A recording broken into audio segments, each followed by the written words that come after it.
Bonjour, je vais terminer le cours de biochimie structurale. Donc, je vais retourner aux acides aminés pour bien expliquer la méthode de chromatographie utilisée pour la séparation des acides aminés.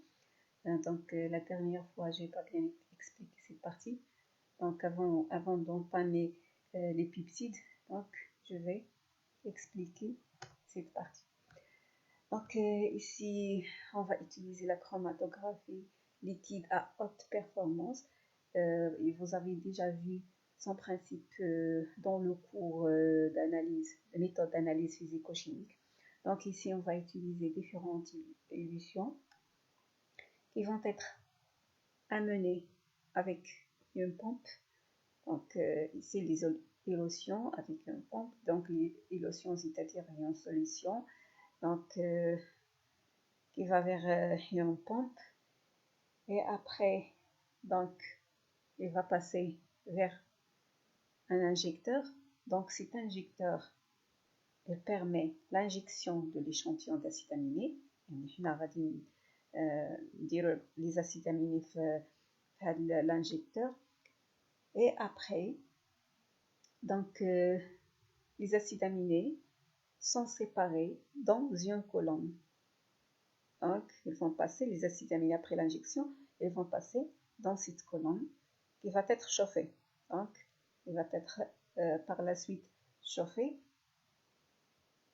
et il permet donc par un mécanisme d'échange d'ions de séparer les acides aminés. Donc, les acides aminés, ils vont sortir de cette colonne, l'un après l'autre. Donc, un par un, les acides aminés, ils vont sortir de cette colonne, un par un. Donc, et après, ici, vous avez la réaction. Donc, la réaction va se faire ici, mais avec un mélange de l'anhydrine. Donc, l'anhydrine permet la détection des acides aminés. Donc, elle va donner une coloration violette, caractéristique de cette réaction. Donc, par la suite, la réaction est détectée par un détecteur et donc l'enregistrement est enregistré sur un ordinateur sous forme d'un chromatogramme. Donc voilà l'exemple d'un chromatogramme. Donc on va voir par la suite le mécanisme de séparation des acides aminés sur la colonne et son échange de cations. Donc on va prendre l'exemple de 3 acides aminés, l'alanine avec un point isoélectrique de 6, la lysine avec un point isoélectrique de 9,59 et l'acide aspartique avec un point isoélectrique de 2,77. Donc vous avez les différentes acides aminés donc avec différentes couleurs. Donc ici vous avez donc dans la colonne ça se passe ici la réaction ça se passe dans la colonne. La colonne s'appelle colonne échange de cations. Donc vous avez des cations ici. Donc dans la colonne il contient une phase stationnaire donc qui porte des charges négatives. Alors on va prendre le pH est égal à 1. Donc, on fait passer ces 3 acides aminés dans la colonne, dont le pH il est égal à 1, c'est-à-dire un pH qui est acide. Donc, vous voyez que tous les acides aminés sont chargés positivement.